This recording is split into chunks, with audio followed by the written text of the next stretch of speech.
नमस्कार मित्रांनो, stock study ॲनालिसिसमध्ये आपलं स्वागत आहे. मी ज्ञानेश्वर. ह्या 2 दिवसामध्ये म्हणजे दिनांक 18, 17 आणि 19 ह्या 2-3 दिवसामध्ये जे काही कंपन्यांचे निकाल लागलेले आहेत क्वार्टर 1चे 2025चे, तर त्याच्याबद्दल आपण थोडीशी माहिती जाणून घेऊयात. हा स्टॉक आहे विंटेज कॉफी. ही एक स्मॉल कॅप कंपनी आहे. जी करंट प्राईस आहे ₹142, पी 36 आहे आणि हिचं सेल्समध्ये इयर ऑन इयर वाढ झालेली आहे. क्वार्टर ऑन क्वार्टर थोडी घसरण आहे आणि एबिटामध्ये थोडी इयर ऑन इयर वाढ आहे. तर नेट प्रॉफिटमध्ये चांगलीच वाढ झालेली आहे. समजा इयर ऑन इयर 14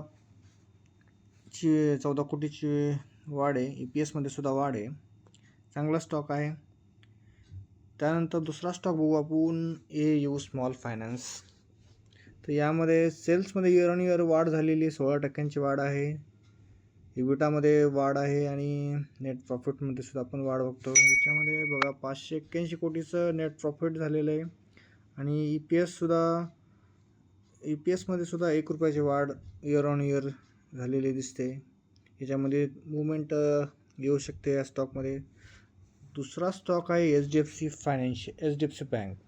तर HDFC बँकेमध्ये मागच्या इयरला 81,000 कोटीचा सेल्स होता. यावेळेस तो वाढून जवळपास 7% वाढून 87,372 कोटी झालेला आहे. इबिटामध्ये घसरण झालेली आहे. नेट प्रॉफिटमध्ये 1% घसरण झालेली आहे आणि EPSमध्ये सुद्धा 2% घसरण झालेली आहे. तर ही भारतातली 2 नंबरची अग्रणीय लार्ज कॅप कंपनी आहे.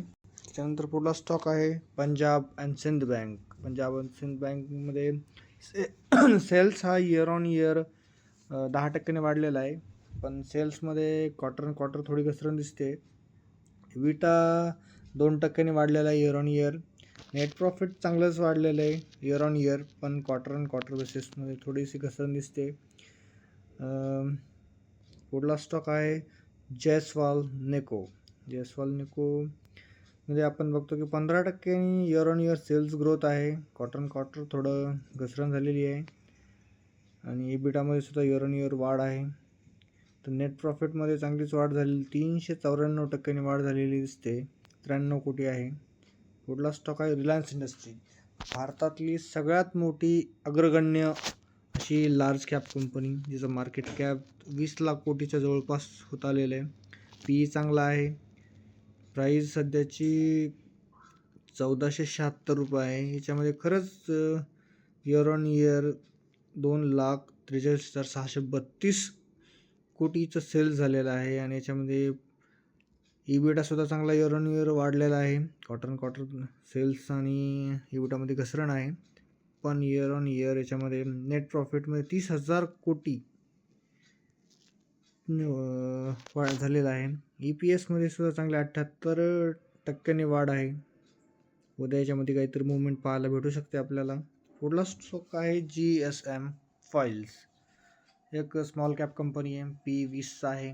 प्राईस ₹190 आहे. इयर ऑन इयर आणि क्वार्टर ऑन क्वार्टर या स्टॉकमध्ये चांगलीच वाढ झालेली आहे. 148% वाढ आहे. इबिटामध्ये 171% वाढ आहे. नेट प्रॉफिट आपण बघू शकतो की इयर ऑन इयर 174% वाढलेला आहे आणि क्वार्टर ऑन क्वार्टर सुद्धा वाढ आहे. हा एक चांगला स्टॉक ठरू शकतो आगामी पुढल्या काळासाठी. EPSमध्ये बी वाढ आहे. तर या GSM फाइल्सकडे आपण लक्ष देऊ शकतो. पुढला स्टॉक आहे इंडो सोलार. एक रिन्युएबल कंपनी आहे, सोलारशी संबंधित असू शकते. PE 6 आहे. चांगला PE.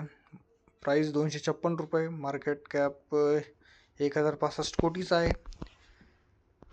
मागच्या मार्चमध्ये 192 कोटीचा सेल झाला होता आणि जूनच्या 2000 ह्या क्वार्टर फर्स्टमध्ये 195 कोटीचा सेल झालेला आहे. इबिटामध्ये खूप चांगली वाढ झालेली, 6,653% वाढ आहे. नेट प्रॉफिटमध्ये सुद्धा वाढ आहे, 2,445% वाढ आहे आणि EPSमध्ये चांगलीच वाढ आहे. EPSमध्ये सुद्धा 2439% वाढ आहे. ह्याच्याकडे लक्ष ठेवू शकता. पुढला स्टॉक आहे येस बँक. सध्याची करंट प्राईस ₹20 20 पैसे आहे. मार्केट कॅप 63,000 कोटीपर्यंत पोहोचलेला आहे. पी 23 आहे. बँकिंग सेक्टरमध्ये पी कमी असतो, पण याचा पी 23पर्यंत गेलेला आहे. याच्यामध्ये क्वार्टर अँड इयर सेल्समध्ये 2% जवळपास घसरण दिसते आपल्याला. इबिटामध्ये सुद्धा घसरण आहे, पण प्रॉफिट खूप चांगलं वाढलेलं आहे. जवळपास 809 कोटीचं प्रॉफिट झालेलं आहे. इयर ऑन इयर याच्यामध्ये 57% वाढ आहे आणि EPS सुद्धा चांगला आहे. पुढला स्टॉक आहे सेंट्रल बँक ऑफ इंडिया. तर सेंट्रल बँक हे बघा, आपण बँकिंग सेक्टर बघितलं की त्यांचा पी हा कमी असतो. आता सेंट्रल बँक ऑफ इंडियाचा पी 8.2 आहे आणि करंट प्राईस आहे 38 रुपये.